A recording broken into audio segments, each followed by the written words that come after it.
Hi friends,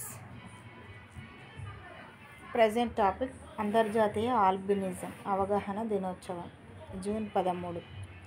albinism గురించి ప్రజలను చైతన్యపరిచే లక్ష్యంతో ఏటా జూన్ 13న అంతర్జాతీయ ఆల్బినిజం అవగాహన దినోత్సవంగా నిర్వహిస్తారు. ఆల్బినిజం అనేది పుట్టుకతో వచ్చే అరుదైన జన్యుపరంగా సంభవించే అనారోగ్య సమస్య.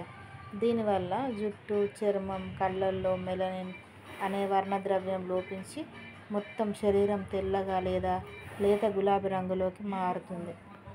ఈ వ్యాధికి చికిత్స లేదు. అలాగే ఇది అంటువ్యాధి కాదు. దీని బారిన పడిన వారు శారీరక సమస్యలు ఎదుర్కొంటున్నారు, సామాజికంగాను వివక్షకు గురవుతున్నారు. ఈ పరిస్థితులపై అవగాహన కల్పించడంతో పాటు వారి హక్కులను తెలియజేయడం ఈరోజు ముఖ్య ఉద్దేశం.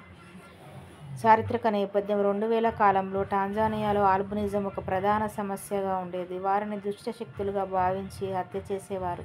ఈ విధంగా అక్కడ వందలాది మంది ప్రాణాలు కోల్పోయారు. దీంతో టాంజానియా ఆల్బినిజం సొసైటీ ఆ వ్యాధిగ్రస్తుల కోసం ప్రచారం చేసింది. 2006 మే 4న టీఏఎస్ మొదటి ఆల్బినో దినోత్సవాన్ని నిర్వహించింది.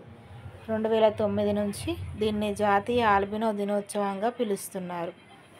ఐరాస మానవ హక్కుల మండలి 2013 జూన్ 13న ఆల్బినిజం ఉన్న వ్యక్తులపై దాడులు, వివక్షకు వ్యతిరేకంగా ఒక తీర్మానాన్ని ఆమోదించింది. 2014 డిసెంబర్ 18న జరిగిన యుఎన్ జనరల్ అసెంబ్లీ జూన్ 13ను అంతర్జాతీయ ఆల్బినిజం అవగాహన దినోత్సవంగా ప్రకటించింది. 2015 నుంచి ఏటా దీన్ని నిర్వహిస్తున్నారు.